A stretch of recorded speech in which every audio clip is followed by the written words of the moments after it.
Hi friends, ఈరోజు నేను మీకు ఒక సూపర్ ఆఫర్ గురించి చెప్పబోతున్నాను. 4 పాల ప్యాకెట్స్ అనేవి మనం తీసుకుంటే 4 ఫ్రీగా వస్తున్నాయి. ఇవి కంట్రీ డిలైట్ వాళ్ళు మనకి డోర్ డెలివరీ అనేది ఫ్రీగా ఇస్తున్నారు ఫ్రెండ్స్. మీరు చేయాల్సిన పనల్లా డిస్క్రిప్షన్లో ఒక లింక్ ఇచ్చాను. ఆ లింక్పై క్లిక్ చేసి మీరు ఈ యాప్ని ఇన్స్టాల్ చేసుకోండి. యాప్ని ఇన్స్టాల్ చేసుకున్న తర్వాత మీ డీటెయిల్స్ అనేవి అక్కడ ఇవ్వండి ఫ్రెండ్స్. ఫోన్ నెంబర్ మాత్రం కరెక్ట్గా ఇవ్వండి.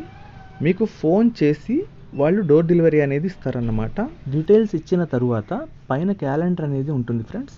ఆ యొక్క క్యాలెండర్లో ప్రతిరోజు ఒక పాల ప్యాకెట్ని మీరు సెలెక్ట్ చేయాలి. చేసిన తరువాత 8 రోజులకి 8 పాల ప్యాకెట్స్ అనేవి మీకు డైరెక్ట్గా డోర్ డెలివరీ చేయబడతాయి. అర్థమైంది కదా ఫ్రెండ్స్? డిస్క్రిప్షన్ అనేది లింక్లో ఉంది. నా ఈ వీడియో కనుక మీకు నచ్చినట్లయితే లైక్ చేయండి, షేర్ చేయండి, సబ్స్క్రైబ్ అనేది తప్పకుండా చేసుకోండి. బెల్ ఐకాన్ అనేది ఖచ్చితంగా ప్రెస్ చేయండి. ఏదైనా మీకు డౌట్స్ ఉంటే కామెంట్ చేయండి.